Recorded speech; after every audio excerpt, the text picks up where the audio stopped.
Hey y'all, I'm Brooke Hoover, a Louisiana native, actor, writer, and comedian. I've lost 100 pounds through diet and exercise, or shall I say, lifestyle changes. My 20-year and counting health journey has taught me that just like taking a diet pill for weight loss, body positivity doesn't magically happen overnight. I'm working on regaining my self-esteem and rekindling my love affair with Cajun and Southern comfort food in a healthier way, all the while juggling eating as clean as I can, reestablishing myself in the entertainment industry, which, as we know, is historically fat-phobic, all the while showing my inner fat girl some love. That's fat with a PH. Pretty hot and tempting. Let me tell y'all a tale or two. Hey y'all, thank you so much for listening to the Who's Dat Fat Girl podcast. And this week we are talking about substitute teachers, but not really like substitute teachers, but food substitution. So an unhealthier option substituting for a healthy option. And I must say, I always used to love having a substitute teacher growing up because they were fun. You usually got to watch videos, but even better, there's two substitute teachers I want to give a shout out to because one of them is one of my best friends. She's become one of our very close family friends, Lisa. Hey. So she started out as a substitute teacher, doing PE for usually the lower school. And she just saw a lot of the kids making fun of me, bullying me, and she would always be like, "Hey, beautiful." I can't quite do her New Orleans accent, but I can hear it in my head right now. And there was also Miss Blunt. She was awesome as well. She was one of our high school English substitute teachers. So what I'm saying is that when you substitute something, it's oftentimes better than the real thing. Just don't tell your teachers that, y'all. So last week I talked about never gonna give you up, foods that I gave up and foods that I would never give up. And I felt a little remiss. I had a lot of anxiety thinking over it. I'm like, I didn't leave anybody really with substitutions. I was very much like this or that, no means, like you can't have anything. I felt like I was a little too strict. And I must say this, with my own experimentation, with my own health journey, there were times where I did have to be pretty strict. And that's with my personal body, my body. Can't we just say my body? So that's with my own body. Everybody. Do y'all remember that song? Oh, from the 90s. Our birds love that song. Everybody. And everybody is literally, this is an example of using literally correctly, right? Really using it correctly. Everybody is literally different. So you do you.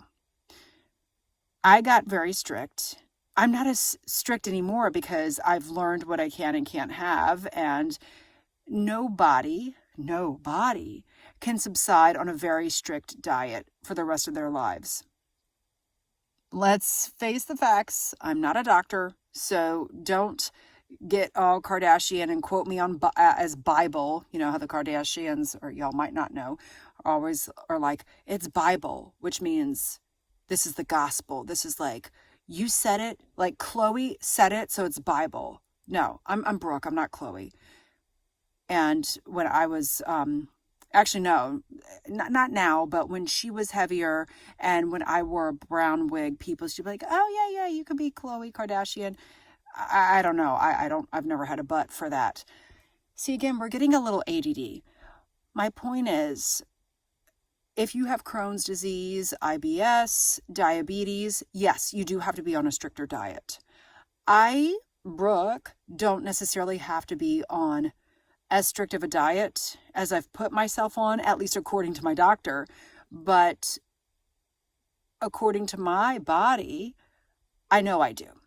So let me tell y'all some substitutions that will make the journey perhaps healthier. And also feel free to share. Like, I believe I have these on YouTube now. Again, the video quality is terrible, Muriel, because, you're seeing my scarves, you're seeing my nostrils, because first and foremost are my listeners. So sound quality comes before video quality. But please write in the comments. Please feel free to message me. I'm active on Instagram, as we know. Let me know any substitutions that you have found that work for you. So plain and simple substitutions. And y'all can stop me. Actually, you can't stop me. You could fast forward me if you want, but stop me if this is too elementary, but we're going to start with that. So for example, if you're the type of person who wants to eat Sour Patch Kids, wants to like snack on stuff like that, or Twizzlers, I think it goes without saying that a healthier substitution would be something like dried apricots or apricots if you're crazy. Now, here's my thing. There are, and we'll have a whole episode about this, but there are certain foods like dried fruits, for example, like dried cranberries, probably have more sugar in them than Sour Patch Kids do. So be careful with some substitutions. But again, if you're hankering for like something fruity and sweet, don't reach for the Sour Patch Kids. Reach for the prunes. And y'all may be like, Brooke, you are crazy. Prunes do it. I mean, you get used to those prunes. They are sweet. Now, again, someone like me or my dad, people who are actively watching their sugars, ain't going to have more than 1 or 2 prunes. I mean, and like, let's face the facts. Prunes are a horrible example, but I don't know anybody. I don't want to be around anybody who's had like 5 or 6 prunes. But I had talked a lot about dates in my last episode. I was like, don't have too many dates. It's true. Here's the thing. Eating a lot of dates is a lot of sugar. But if you're somebody who's used to eating, say, Twizzlers as a snack or an almond joy bar or something like that, by golly, did I just say by golly? I never say by golly. But by golly, replacing that candy bar or those Twizzlers with 3 dates is a much better substitution. There we go with substitution. I have a little cheat sheet here because I also talked a good game about, well, don't do a layer bar. Yes, substituting a layer bar for a candy bar is a much healthier option. If you're someone like my dad who's diabetic, a layer bar is good. You don't want to necessarily have one every day. Like my dad, he used to eat bananas a lot. Every day he had a banana. And I said, Dad, you might want to rethink that. You're diabetic. And me personally, I just have 1/3 of a banana a day frozen, and then I mush it up into my oatmeal. Because if you're watching the sugars, again, fruits have sugar naturally. So be careful on that. Like simmer down now with that. But a layer bar or an RX bar are much better substitutions for a candy bar than just continuing to eat the candy bar, or even then to having like the fun size version of the candy bar. Again, the worst is the full size candy bar or the king size, then the regular size candy bar, then the fun size, and then the best bet is something healthier, such as from Real Food, Layer Bar, RX bars. Hope that clarifies things a little bit. So some other things, like I said, I gave up pasta, meaning like semolina pasta. But I started subbing that with wheat pasta way back when. And then I said, wait a second, I really want to eliminate my wheat intake. Again, this is for me personally. And so I started subbing that in with pea and chickpea and bean-based pasta. And I'm very happy with it. And also, I'm even more happy to use zoodles. Zucchini noodles. I don't really call them zoodles. I call them spiralized zucchini. Also, I had given up white rice and I added brown rice in, but now I've completely substituted that for cauliflower rice. Another substitution that almost everybody probably knows about, but I will say it, is using Greek yogurt in place of sour cream. I can't even tell you the last time we have kept sour cream in the house. It used to, this is gross, but it used to like go bad and turn like that pinky color at the top. And that pink, I think, is like pre-mold. Ooh. So Greek yogurt, we eat it pretty frequently, even though I do limit my dairy intake. But again, Greek yogurt's giving you protein and probiotics sour cream's giving you creamy goodness, but come on, you can get the creamy goodness from Greek yogurt. So I think that is a great no-brainer substitution. Something else that's a little bit trickier, you can substitute flaxseed powder for eggs. There's a lot of instructions in that on different vegan recipes, etc. My aunt, Nanny Seal, shout out Nanny Seal. What up, Nanny? Nanny sends me up things from Costco. Like she'll get half the bag and send me the other half. So she sent me up a big old half bag of flaxseed powder. So you could use that either in place of eggs or as an additional kind of flour binder type of thing. Another substitution that I really love is subbing raw cashews. You soak them at least 4 hours or overnight, and straining them, and then blending them, food processing them, making them into a paste with a little bit of lemon or lime. And that is a wonderful substitution for cream cheese, actually. And I'm going to share with y'all a fun little ditty, if you will. A little ditty, like golly, I never say these words. What am I, like a gill from the 1920s or 30s? Jeez Louise, Mrs. Maisel. She's from the 50s and 60s. I digress. So I'd say it's about 5-6 years ago when I was hardcore paleo, meaning like I was not deviating at all. I wasn't even doing like paleo sweets, but it was Easter, and Easter is my jam. Easter is my holiday. And I was like, I've got to have a tasty treat. Oh, and we have a lot of vegans coming over, vegetarians, not all of them are vegans. But I saw it was either in Shape Recipe or Health Magazine. Don't y'all worry, I'm going to spread that love of that recipe on Instagram. I will also put it on brookehoover.com/podcast, where I put all the transcripts that I transcribed for this. I will pop that recipe in there. I'll find out which magazine it was in because I've got it saved on my Pinterest.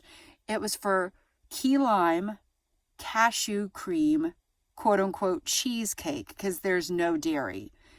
The base was either pecan or walnut. And again, it's like nuts on nuts on nuts. Hey, that's a party. So the bottom's like crushed pecan or crushed walnuts. I believe it was pecans. And the base is like we had just talked about, the creamed raw cashews with a lot of key lime, or if you don't have key lime juice. And I kept the sugar minimal. And it was delicious. The real way to know if doing a substitution works is picking your pickiest person and seeing if they like it and like playing a little trick on them. Now, y'all might say, oh, playing a trick with food is mean, Brooke. No, I won't play a trick with somebody who has a food allergy.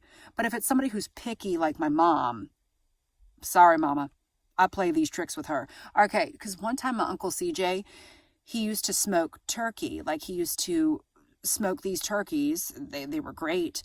And he would make gumbo with the turkey. And he would always bring over the gumbo the day after Thanksgiving or the day after Christmas. Well, one time he was like, hey, Brooke, how's that sausage in that gumbo? I was like, that sausage is great. He's like, well, that's Bambi. So I had deer sausage, and I will not trick somebody with meat, okay? Like Uncle CJ played me with that deer, come on. But needless to say, we played mama with that vegan key lime cream cheese, in quotes, cake. And boy, she loved it. Because it's basically just like nuts with a lot of citrus.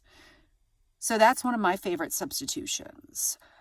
There's plenty of other substitutions you can do. And I think it's just fun kind of knowing what works for you. A little trouble that I've found out is that I sometimes can be a salty snacker. And again, I love my nuts. Oh, gosh, that sounds so weird out of context, but I do love nuts. So the problem is like a serving of nuts is about like the size of like my rose quartz. My people who are on the video can see the rose quartz. So that's 1/4 of a cup. That is a small serving. So somebody who wants to snack on like salty snacks, you're not going to get much loving with nuts. But if you've given everything else up for the love of God, what are you going to do? So that's when I started adding my beloved popcorn back in. And prior to that, I would just snack on like chopped up red peppers. So there's always a trick in the bag. You just have to be prepared. And when you're eating healthier, it's almost like you have to like find the Lisa or find the Mrs. Blunt. You have to find the best substitute possible to make your body, to make your mind happy. Because if you don't have those substitutes, you're going to reach, we're only human. We're all only human, flesh and blood. See, I could always revert back to an 80s or 90s song. That's how my brain works. But we're only human. If we don't have a substitute, we're going to reach for the most crazy thing or easiest thing possible. So I hope all of this kind of comes full circle with last week's podcasts. And again, please share with me what some of your favorite substitutes are. I would say my favorite substitutes are, as we know, the cashews for the cream cheese, the Greek yogurt for sour cream, and I think most especially zucchini noodles, spiralized noodles in place of pasta, because I just love using that spiralizer. Well, thanks so much, y'all. Have a delicious Monday. Oh, that sounded weird. Bye. Thanks so much for listening, y'all. It is my hope to inspire, uplift, and entertain you with this Who's Dat Fat Girl podcast. So, if you're hungry for more, you can book me to speak or perform my solo show that inspired this podcast, Fat Girl Costumes, written by yours truly and directed by Brian Lady at your virtual or in-person event. Please visit brookehoover.com/fluffybuttproductions or email me at contactbrookhoover@gmail.com for more info. And let's follow each other on Instagram. I'm at Brooke Hoover, and the O's in my name are not the letter O, they're zeros. Not because I want to be a size 0, but because I guess I'm just so clever with my late 90s Yahoo self. And if you like this podcast, which I really hope you do, please give me a 5-star rating and write a review on Apple Podcasts. And most importantly, share this with your friends, family, and other people you may know who are as fat as we are. That's fat with a PH.